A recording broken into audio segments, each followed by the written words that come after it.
go for a ride.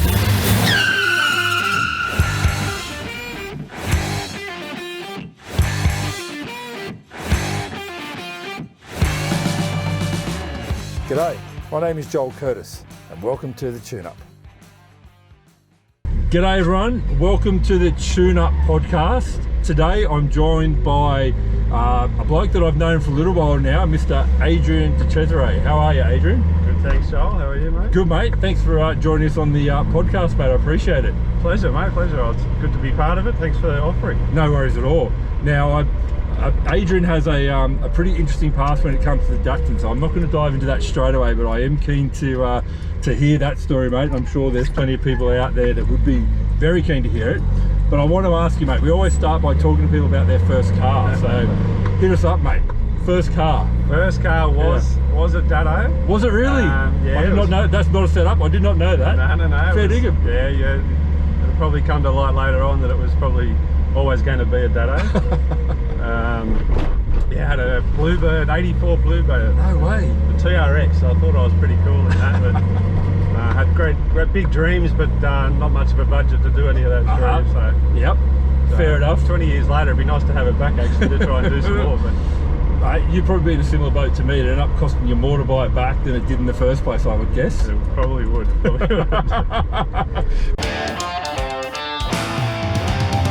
Did you get in some adventures in that Bluebird, mate? Oh, of course. 17, 18, yeah, 19 even. Yeah, it was fun.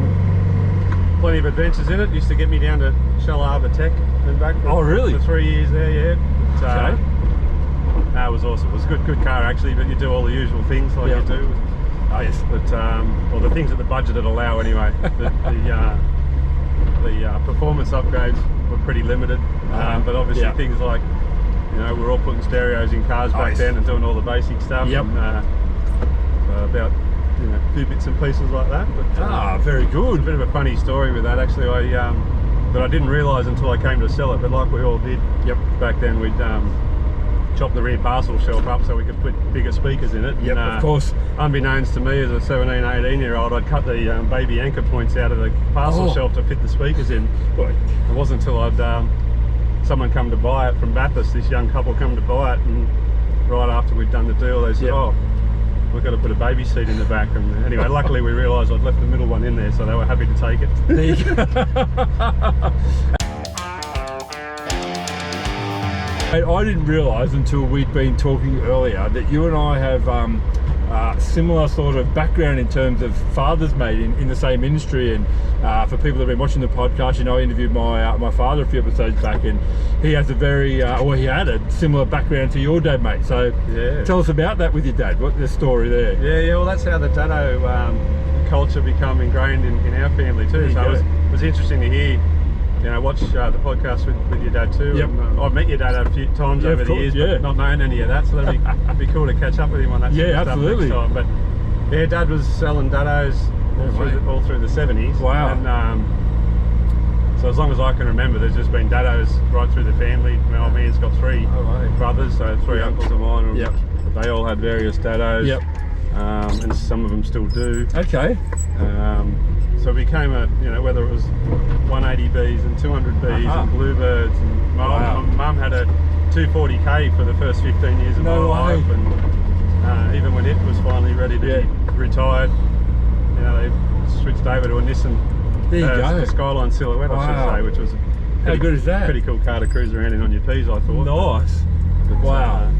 That is awesome, mate. Yes. And to be frank, I haven't spoken to many people other than myself or my old man that's had that sort of intimate knowledge of the Datto, mate. So that's outstanding. That's awesome. Yeah, my grandfather was a mechanic, and whilst he's through and through an alpha man, he was. Oh yes. He had basically a wrecking yard full of Datto parts. So I was mad if I didn't get it, because there was just a warehouse of spare parts to keep the thing going. It, mate. That is outstanding, mate. That is a very good history, Adrian. As I said, mate, we've known each other for a few years now, and neither one of us knew that we had that Datsun lineage in our blood, mate, in our background. That's awesome. That's why this is so cool. That's so real. Nice. Now that's probably a nice little segue, mate, in terms of motorbike racing, because that's sort of how we have got to know each other a little bit more through motorbike, not racing, but through the motorcycling sort of community. So give us a little bit about your background in terms of motorcycle racing. How? Oh, well, we moved out to this area here at Lucas Heights at the time from Roselands. Okay. And luckily for us, we're already into bikes. You know, Dad's been a trail rider for a long, long time. Yep. And moving out here, the club, the Sutherland Police Boys Mini Bike Club, was just up the road here, and it was really too convenient. And we got into that in 1990. Okay. I was what, 9 or 10 years old, I suppose. Okay. And then also, it's also obviously where we met a lot of friends in that sort of 90, 91, 92, and then stayed racing in that club in 96 for juniors. Yep. And met friends out of it that we're still with today, and that through the through the whole Snowy Ride Foundation, Steve Boulder Foundation. Yep. Yeah, we got into riding junior motorbikes up there, and then it sort of progressed as we got a little bit older. It was an every Sunday thing. Like, I'm really, really fortunate that the parents were so committed and kept us going there every Sunday. Which you need parents like that. Yeah, and I appreciate it more and more now, because I'm at the stage where I'm probably about to embark on the same thing with my young bloke, but I realised how big a commitment it was to be going there every weekend. Absolutely, But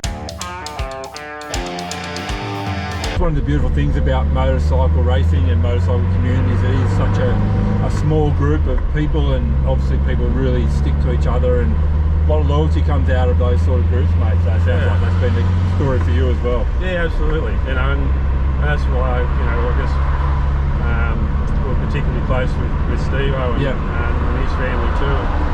Because there was a lot of travelling at that stage. We were sort of getting into the enduro scene a bit more, and following senior clubs around, and so we're spending a lot of weekends away as well, and that sort of stuff. And, it was unreal. Great part of our life. So what's that like growing up in a community like that, Adrian? Like it's obviously there's a competitive element to it, but there's also a lot of social and community element to it, mate. So what's that like growing up in an environment like that? Oh, look, it's priceless, and I realise it more and more, as you get older and you have a family around, and you start to think about guiding your kids in the right way and getting them interested in things that kept me as interested as I was in the bike racing scene. But to have mates like that was unreal, because it was there was also a value there that I didn't realise at the time. Well, perhaps I did, but I realise it more now. That while you had a competitive streak and an interest, and of course, and luckily parents that would help keep you committed to it. It was also having that interest sort of kept you out of doing some other things that were probably less desirable. Through sheer boredom. Of course. So you see some of your mates and acquaintances sort of do things that you're sort of glad you weren't around to muck around with. Of course. Because you're too happy doing what you're doing. Exactly right. Doing what you were doing elsewhere. So I wanted to follow up on that, because obviously a lot of people watching this podcast don't know much about the foundation that you are involved in, and obviously that's one of the really strong backstories of yours that I wanted to touch on, mate. And I guess I'm keen to understand a little bit more about the foundation, the Steve Boulder Children's Cancer Foundation, and your story and background around that, mate. How did that come to be for you, Adrian? Yeah, it's I guess having spent so much time with Steve and his family, and a lot of the other families that are still involved or heavily involved in kicking the foundation and the Snowy Ride off. We're all sort of pretty close, and then when Steve's tragedy ultimately happened, we watched him go through a lot of pain for a long time. First, but then once it sort of the idea, of putting Steve's wish into reality, and my folks were one of the groups of families that was sort of initiated the first Snowy Ride, and at that stage it was intended to be a one-off event. We were all dirt bike background. The road bike interest came because Steve's doctors more or less told him his leg strength wasn't there enough to ride dirt bikes. So he started into the road bike scene, and so did with the Midworks, and his dad, and it kind of turned into a road bike kind of interest. Yep. And then the Snowy Ride was sort of born out of a lot of hard work from a nucleus of you know, 5 or 6 families. Wow. And then you know, that first event spoke for itself and how successful it was and how quickly we got lots of interest and obviously got good, great sponsors on board with it. 20 years later, still going. Still going. And that's right. I mean, for me, it was, you know, a little bit selfish initially in that, you know, I was, you know, what was I, early 20s. Saw it as an awesome event to go and, you know, I had a lot of other mates who were already road bike riding, so I borrowed a road bike off a mate. And happened to be a beautiful 748 Ducati, which was way out of my depth and no idea, and borrowed gear and borrowed the bike. And all the gear and no idea. I'm heading to Jindabyne and exactly, all the gear. So I looked flash until I had to try and ride the thing. But we all do. Anyway, we sort of, for those first few years, you know, we were pretty young too. It was an awesome weekend. It was awesome. The riding was probably the focus. Of course. And you know, I'm not ashamed to say it, but in those first few years before I had kids, it was just an awesome event because it was an awesome event. Oh yeah, you know, the riding side of it, the fun side of it, the band, you know, the whole feeling around the event. Everyone was there, obviously like-minded people were there having a good time. But it wasn't until I had my own kids, and by that stage, through my own, you know, interest and time, sort of shifted. I gave away, sold out of having a road bike. That is, you know, so still road bikes around to ride. But then we started coming to the Snowy Ride with young kids and babies, and started to notice. I took more notice, I guess, of how valuable the event was to the core reason that we did it, you know, to the families and the kids that are going through it.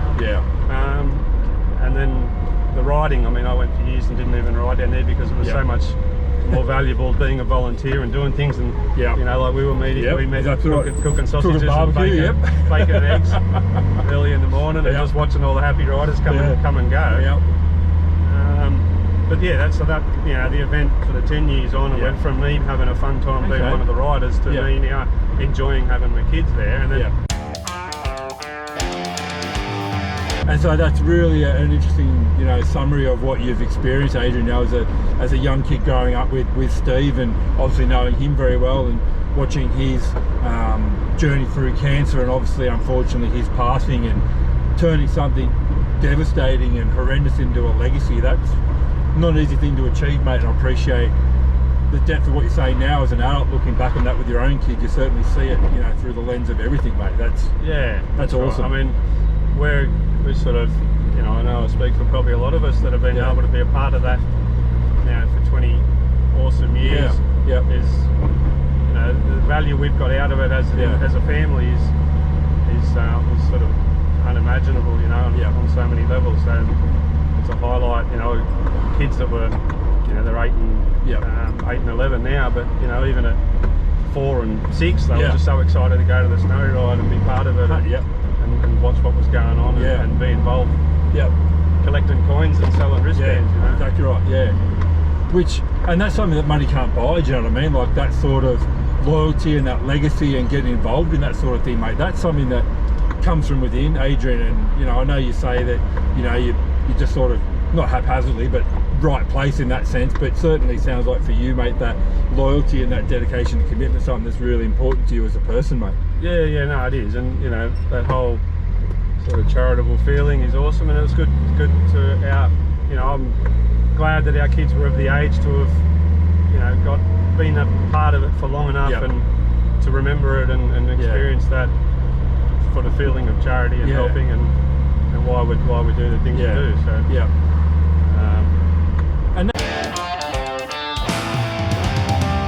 and that's interesting that you say that, because in my line of work as a psychologist, I deal with a lot of parents, and one of the things they're forever struggling with is how much exposure they should give their kids to real world problems, you know, like this whole helicopter cotton wool sort of process, mate. So I guess for you as a dad, what would you suggest to parents out there in terms of how much exposure kids should have to real world problems?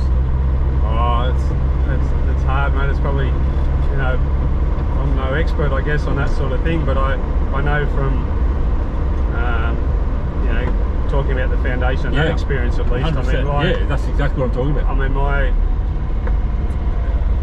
for my kids to have that insight and sort of see that as being invaluable for them, you know, and I guess they see kids that are struggling with illness or whatever, but they can relate that then, okay, they're used to seeing kids down there every year that are struggling with cancer and the different forms of it, but I guess they can come away from that and go, well, you know, I see a kid struggling with something completely unrelated, exactly some other ailment, being bullied at school or just not fitting in, you know. I gives them the awareness to recognise that, I guess, and I'd like to think know the right thing to do to help. You know? And I agree, mate, not just as a psychologist but also as someone that's involved in the charity and young kids myself. There is that wisdom beyond your years that you get when you're exposed in the right way in a safe environment to kids that have challenges and struggles beyond just run-of-the-mill stuff, mate. So no, I agree, Adrian. I think that's a big life lesson. Now, part of the Tune Up podcast, and I appreciate you being so open and honest about your history, Adrian, and as I said, we've known each other for a while, and some of those stories I wasn't fully aware of, so I appreciate you being so open and honest, mate. And no doubt, unfortunately, there's a lot of people going through cancer treatment, either themselves or loved ones, so I think a lot of people can relate to what you've been through. Part of what I want to do is sort of mental health, and as a psychologist, very passionate about not just mental health. I think everyone knows that it's, you know, it's okay to not be okay, and signs and symptoms of, you know, mental health issues, but getting help is something that I think a lot of people struggle with. And I really wanted to get people to come into the Datto and chat about getting help and mental health, and I just keen to get your take on, as someone that's been through, you know, that with Steve as a young bloke, and then obviously with Kylie, in terms of mental health, getting help. What would your messaging be? What would you like to let people sort of know about in terms of that side of things, mate? Because us blokes are supposed to be bulletproof, but we're not. No. And I'm definitely not one of the bulletproof ones, you know. I guess we all try to be for a while, but of course. No, absolutely. I mean, the professional help is absolutely vital. You know, when we recognise that we need it. And I guess that's the challenging point. Is getting to that point of recognising when you need it. But I mean, we've had a couple of things happen, you know, in our lifetime that we've sort of sought that sort of help, and it's been brilliant for us, and we need it and helped us get through. And luckily we've got really supportive family and friends around us too. But absolutely, you know, recognising when you need it and going seeking it, you know, can really, I guess, shorten the impact of how long your suffering goes on, you know. No, that's true, mate. And unfortunately, as a bloke, we're sort of taught, as you say, that we're supposed to be bulletproof and tough, and when something does go wrong and you reach out for help, you start to realise that, you know, this whole macho attitude towards mental health is not very helpful at all when push comes to shove. No, absolutely not. Definitely not.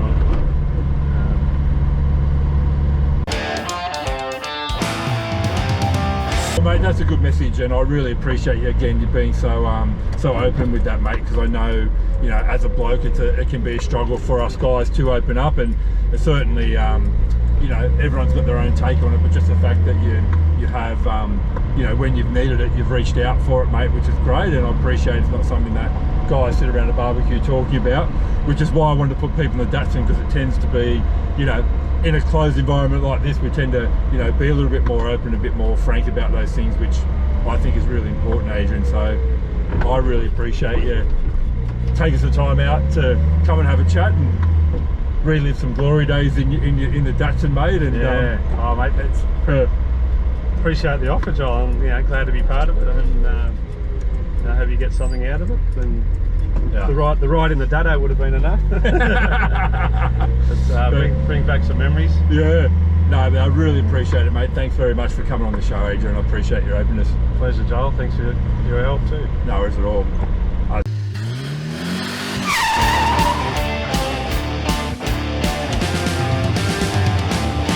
You've been listening to the Tune Up podcast. Thanks for the ride. We'll pick you up next time.